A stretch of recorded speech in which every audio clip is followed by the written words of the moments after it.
Trump keeps making threats towards Iran. Meanwhile, Iran has very close relationship with Putin.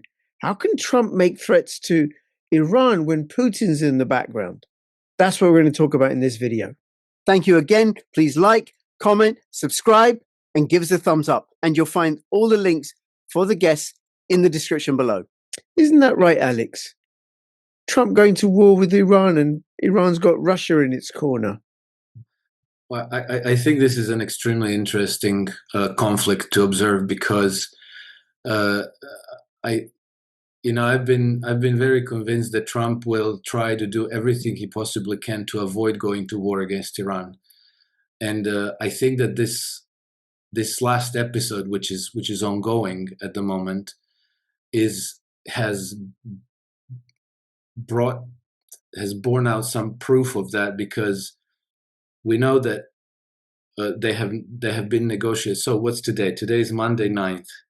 On Friday the 6th, the Witkoff Kushner and the CENTCOM commander, Admiral Brad Cooper, they all met in Oman, was it? Yeah. And they had a discussion, and the Iranians appear to have hardened their stance. They've rejected everything that the American side was asking for. But the positive news is that they're due to meet again on Friday this week, in another 5 days. So that's all good. But at the same time, we can see that Trump is under pressure, that this is not something he wants to do. And one of the Iranian members of the Majlis, I don't know if I'm pronouncing that correct, the Iranian parliament, has said in an interview to Iranian media that the Americans were asking for a face-saving way out. And what they were asking is, could you please allow us to maybe strike 2 or 3 sites in Iran, and then you retaliate against 1 or 2 of ours, and then we're going to take care of the rest through public relations, which is pretty much what happened in June last year. And now, now that we know that the Americans have been asking for this, now we know that this is Trump's modus operandi to avoid war with Iran, to do a bit of fireworks and then, declare that they've, obliterated Iranians, this and that, and then pretend that he has taken care of the problem without taking care of the problem. But we've also learned where the pressure is coming from, because this is now the 3rd time that Trump is being pressured to go to war against Iran. And I think that this serves 2 purposes. One, to try to regime change in Iran, and the other one is to try to regime change the United States, because there's a very high probability that the intervention would be disastrous and that it would cost Trump very dearly in the midterm elections, and probably the whole Republican Party for the next presidential elections. And so Trump obviously wants to avoid this.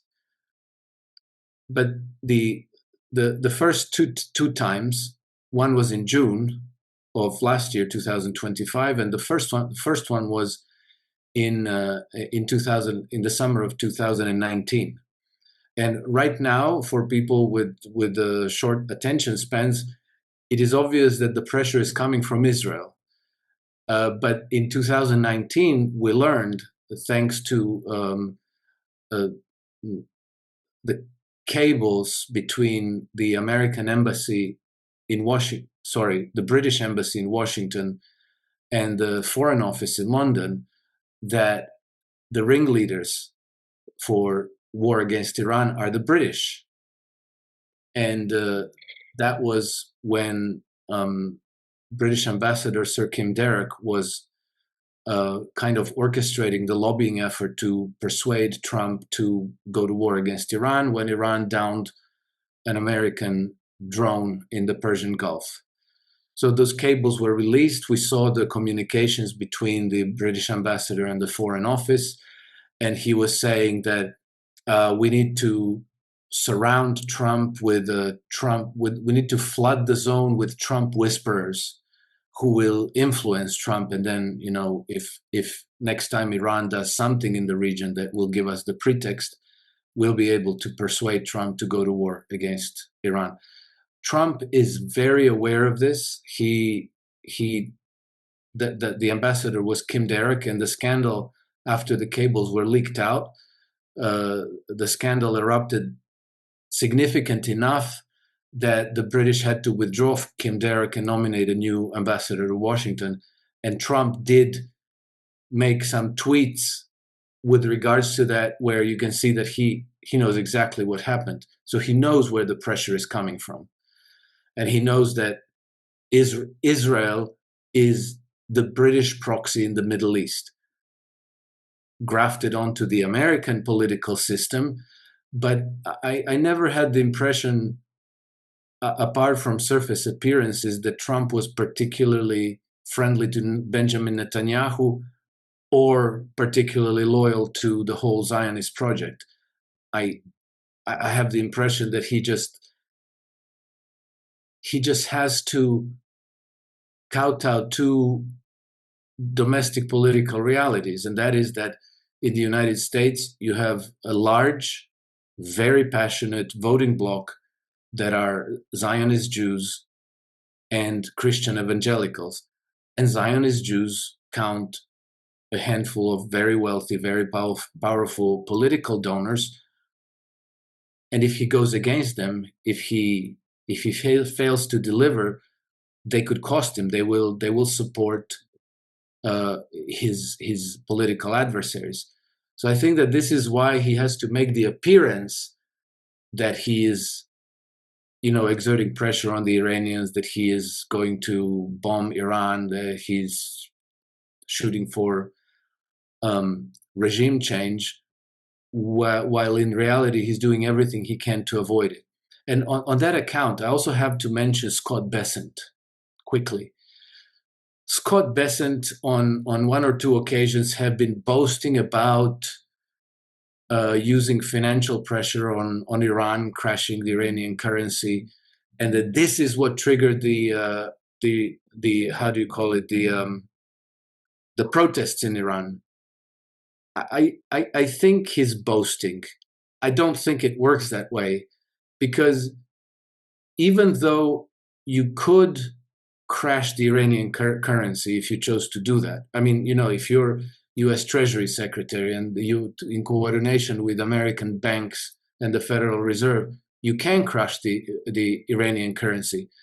But to say that this happened and immediately there were protests, that's not how it works, because it takes some time, maybe 6 to 9 months, for the collapse of your domestic currency to start generating inflationary pressures that the Iranian people themselves feel, and then, you know, they go out on the street. I think that the protests on the streets were orchestrated by, you know, whatever NGOs are present in Iran, whatever Israeli influence exists there on the ground, and they have obviously been working hard to develop an organization there with the Kurds, with the Indian and Afghani immigrants and so forth. So they may have used this as a pretext, but to say that the pressure on Iranian currency immediately triggered a social unrest, that I don't think that's correct. I don't think it works that way. Thank you, Alex. Vladimir, please. Yes, I want to add from a different perspective, which is from Russia-China factor in all of this. What Alex said is perfect. Can't summarize it better. Just one word on that is that Trump wants to be perceived as the most pro-Israeli president in America. But that's just the perception. That's the perception he wants to have. And I think most people perceive him as such and even say, he's not the first America, but first Israel. So everything Alex explained is perfectly. But if we look at this from the Russian perspective, Putin has been a go-between because both, as we have discussed in a previous video, both the United States and Iran here are crucially important for Russia. And let me explain why. Russia has pretty open access to the Pacific Ocean through Vladivostok, but its access to Atlantic Ocean is through the Baltic Sea, which is totally controlled by NATO countries, and it could be cut at any moment. Russia's access to the Mediterranean is through these straits, which are controlled by Turkey, which is at this point is friendly, but again, it could cut it off at any moment. Now, the Iranians are building a railroad. And in November, I remember when there was a meeting between Putin and the Iranian president reported to Putin that he follows every month how many kilometers were built. And it was close to completion. Now, once this railroad is completed, you would have a Russian direct access to the Indian Ocean through Iran. And that's historic. That's crucial. This is what Russia has been trying to do for centuries, is to get the access to warm seas. That means that Russian trade can go directly, not even through Azerbaijan, but directly through the Caspian Sea to the hub in the Caspian Sea in Iran, and then by train to the port in the Indian Ocean. And from there, it can go to India and Pakistan and China and so on. So this is very, very important for Russia, among many other things.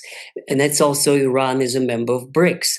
And Iran sells its oil to China. So it's very important for both Russia and China. So that means they don't want it to be destroyed. That means they want to do whatever they can to preserve Iran from a possible Israeli-American attack.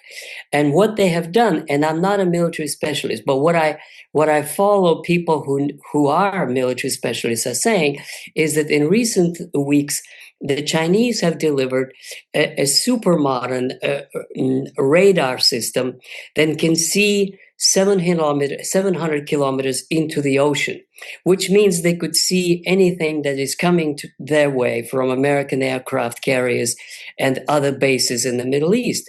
And the Chinese have provided much more than Russia, because Russia is busy with Ukraine. But the Chinese have provided missile technology and radar technology and all kinds of other things that enable Iran to withstand American attack if it happens. Moreover, some of those specialists that I have heard say that this is one of the main reasons why American militaries, American generals or intelligence have been telling Trump that it's very risky to attack them because they'll shoot back. And they have missiles that can reach American bases and American aircraft carrier and, of course, Israel. And therefore, you can get a bloody nose, and that would not look good. And therefore, this is one of the factors that perhaps also influenced Trump not to get into this fight, because it would not look good. Moreover, and this is a fact, this is not an opinion, I can't name you the date, but it is a couple of weeks ago that Putin spoke on the phone with Netanyahu and with the Iranian president at the same day. He was a go-between. And I think maybe it was at the time of this so-called uprising or something, and it was some kind of assurances that Israel is not going to attack Iran and Iran wouldn't attack Israel if both agree not to attack each other. In other words, Putin was playing a go-between the two, keeping Trump informed, in that way trying to prevent this possible escalation.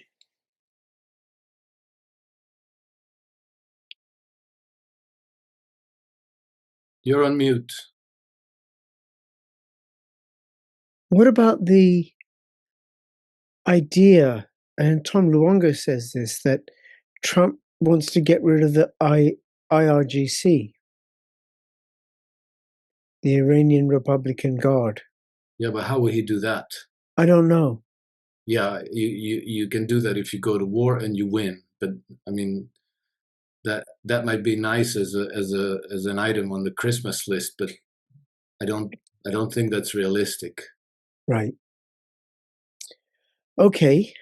And then, Vladimir, you said that Trump has the perception, he wants to give off the perception that he's a supporter of Israel.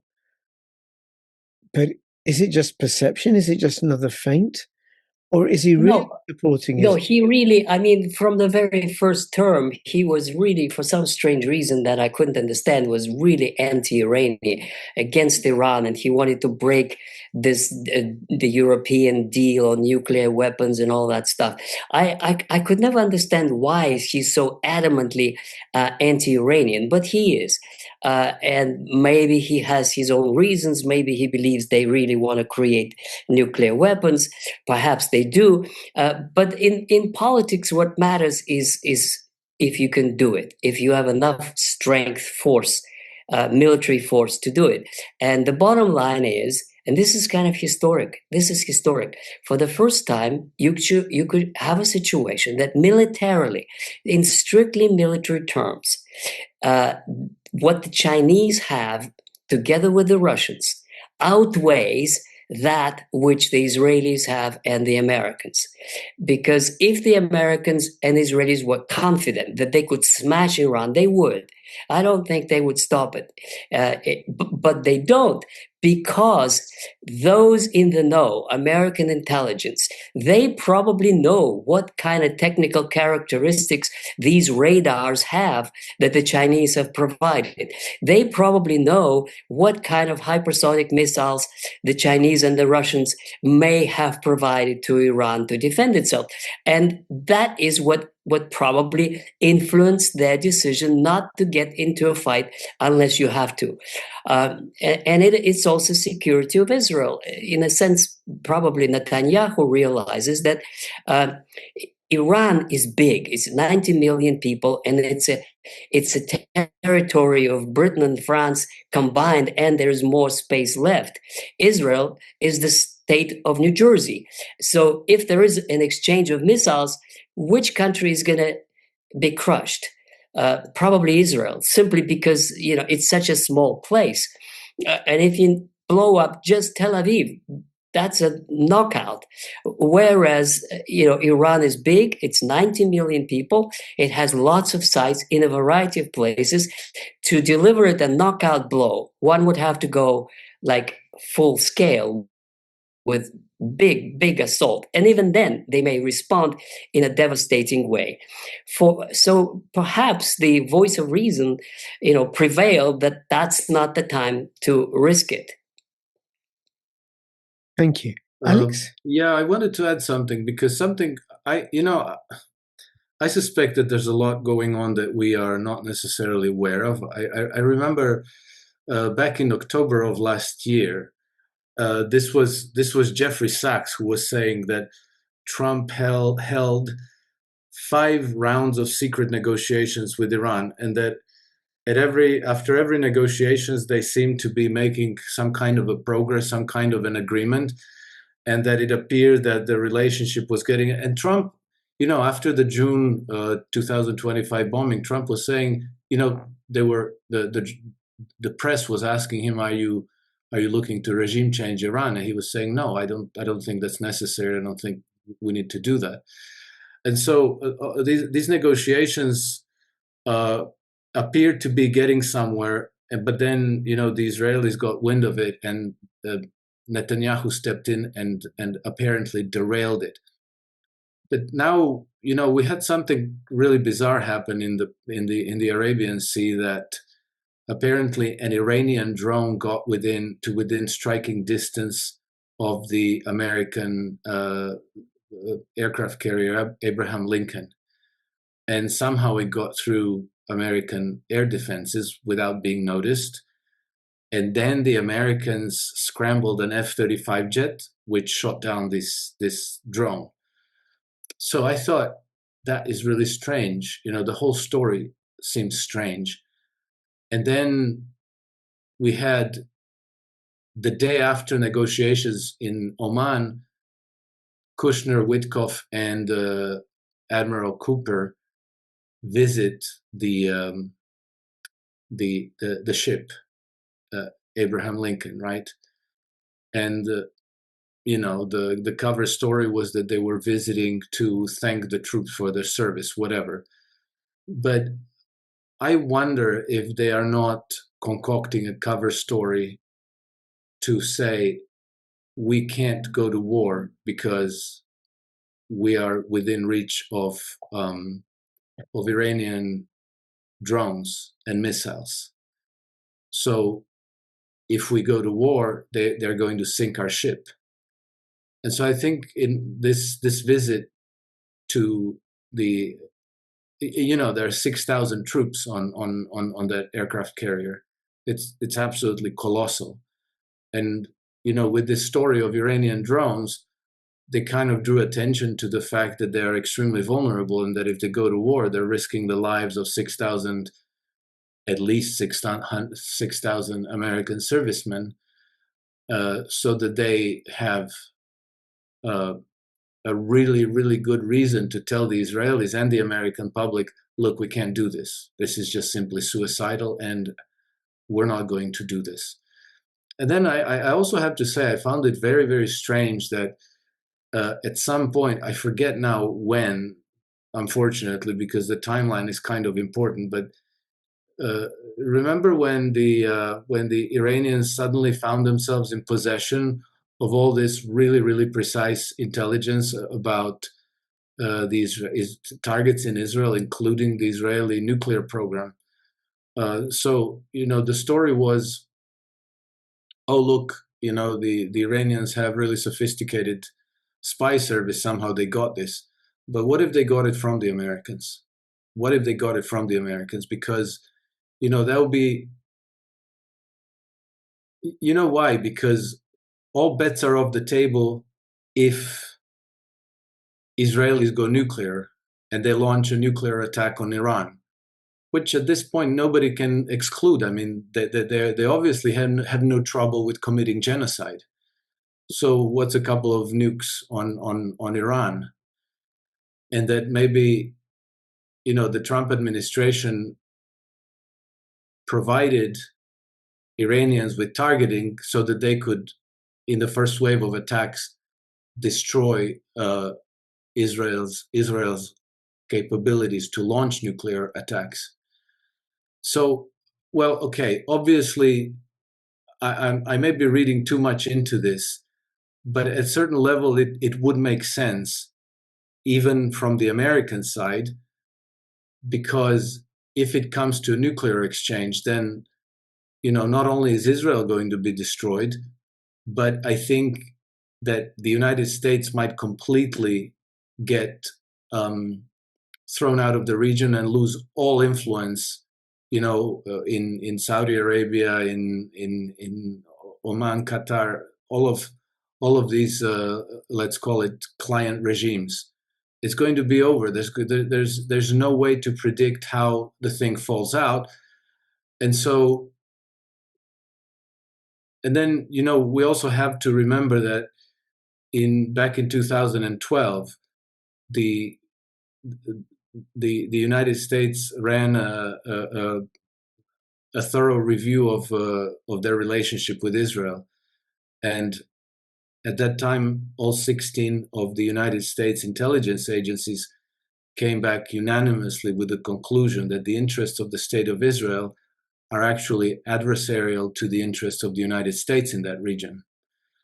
Yes. So, I don't know quite what to think. I can see that Trump is trying to avoid going to war against Iran, but we can also see that the Israelis are unstoppable, that there's no limit to.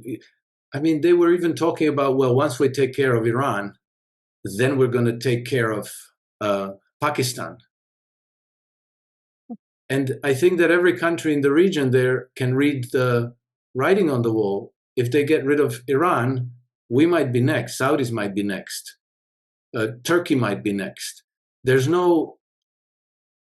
I think that Israel cannot go without war, and their only perception of security is to turn their whole neighborhood into a parking lot. To do to Lebanon, to Syria, to Turkey, to all other nations, as they have done with the Gaza Strip.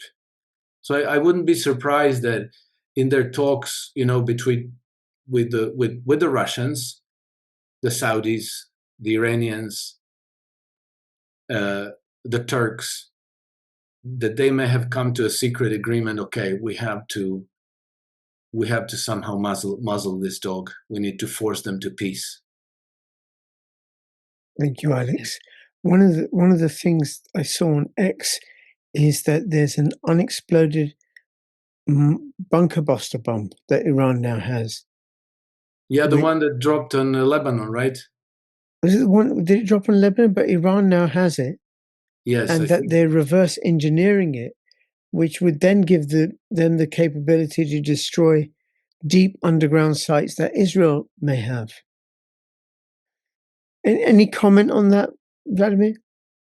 Well, it's fascinating what Alex have told us, and the only thing I can add is that there is this mentality, which is the more enemies you unmask, the more enemies there are to unmask, and this is kind of a Stalin's mentality, that you uncover a couple of real ones, and then there's more and more, and then you keep on going. And unless you're stopped, there will be always more enemies to unmask and to destroy. And this seems to be what not only Netanyahu, but it seems like a large part of Israeli public opinion is ready to unmask and destroy all of their enemies. And the list is growing all the time. And that is what I find extraordinary. I have some friends in Israel, and I'm amazed at the kind of letters, the kind of understandings that I read. And that is like, full of determination to destroy, beginning with Lebanon and then Syria, and then it goes on and on and on. And Iran is chief on the list. And then when you argue that is dangerous, you may get hurt. They don't.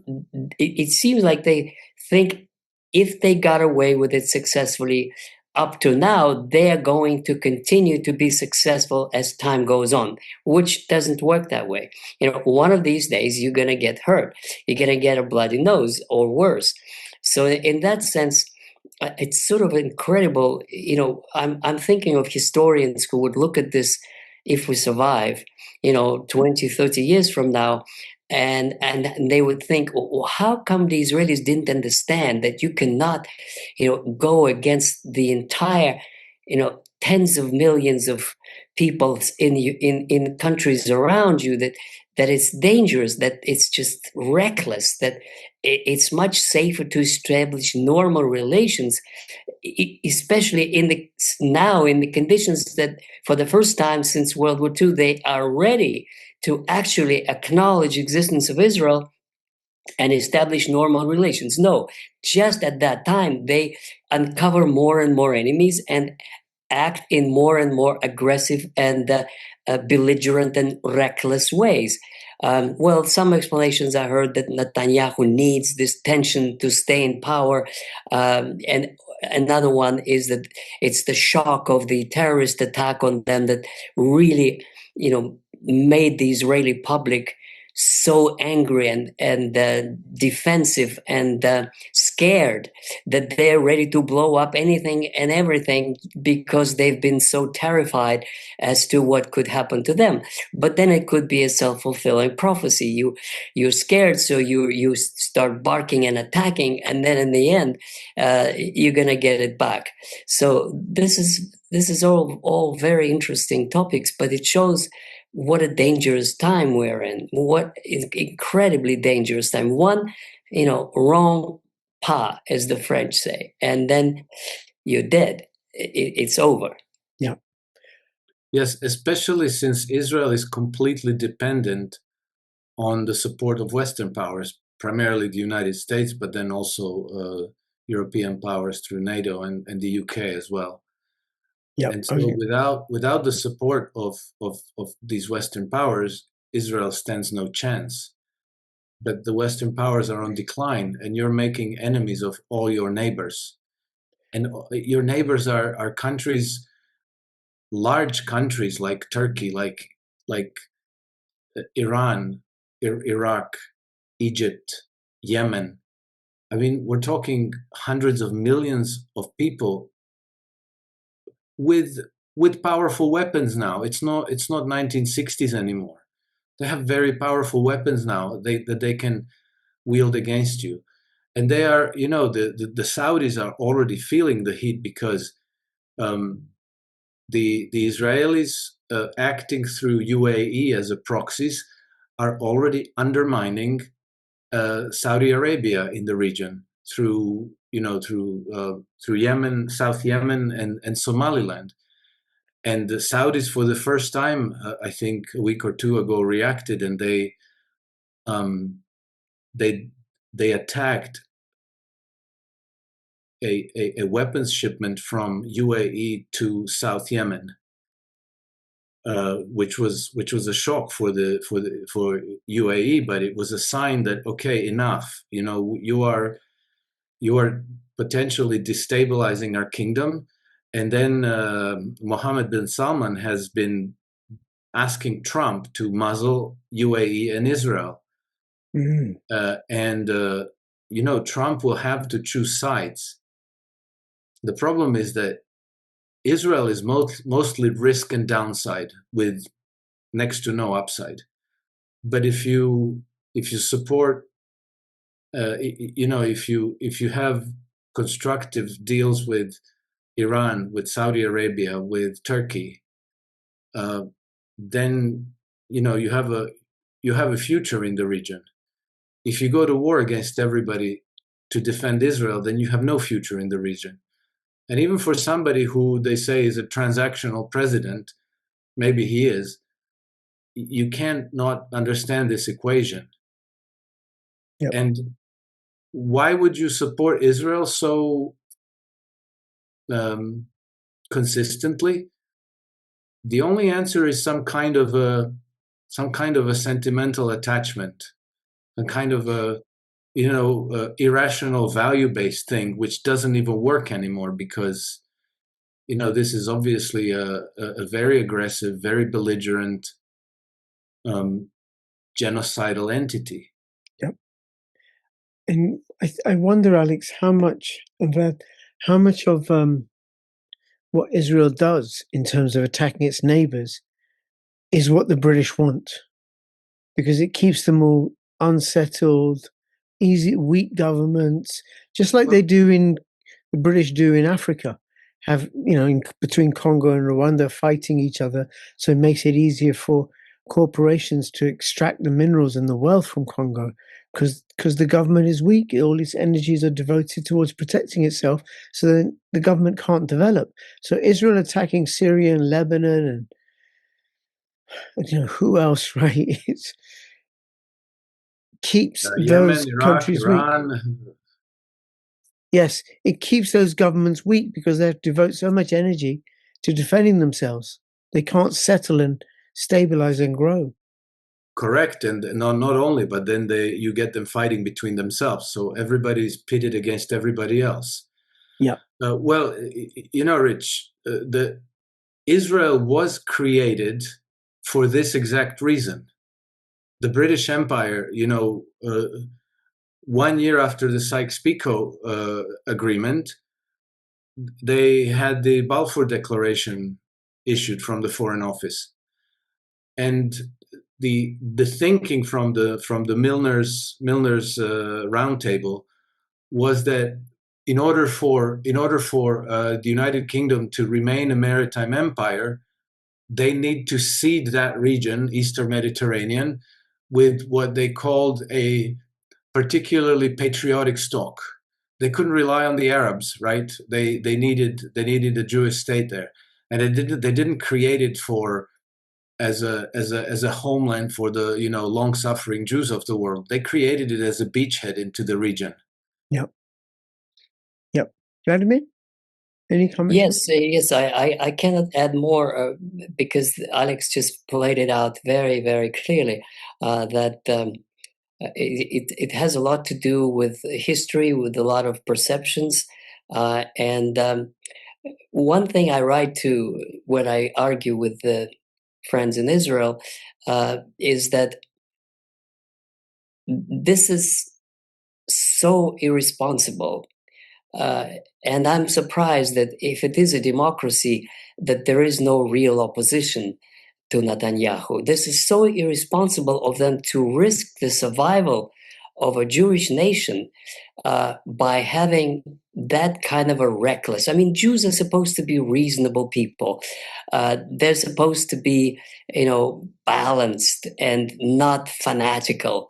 But the way Netanyahu and his regime acts is exactly the opposite. It is fanatical. It's driven by hatred and fear, and they're doing the same what they accuse though Hitler during the Holocaust. They kill people for who they are rather than for their deeds. They imagine imaginary threats to Israel, and they're ready to destroy countries just on the basis of their fear that they might do something against them. That's the kind of mentality. You have to destroy Lebanon because maybe in the future they will do something against you. You have to destroy Hamas because they are terrorists by definition, and there's no way you can talk to them. Well, you could. I mean, there are ways you could establish a framework and work out some kind of a status for Gaza, and then for the West Bank, and the same thing it goes for Syria. Why couldn't they live peacefully with Syria? Syria is a patchwork of different, groups and religions and nationalities. It's a kind of a federal, at best, unity, questionable at that. No, they need to divide it, to occupy a part of it, to set one against another, and then they've succeeded in that, and then you move on. And now it's the next one, and now Iran needs to be destroyed. And of course, this whole uprising, from what I hear, is an Israeli operation.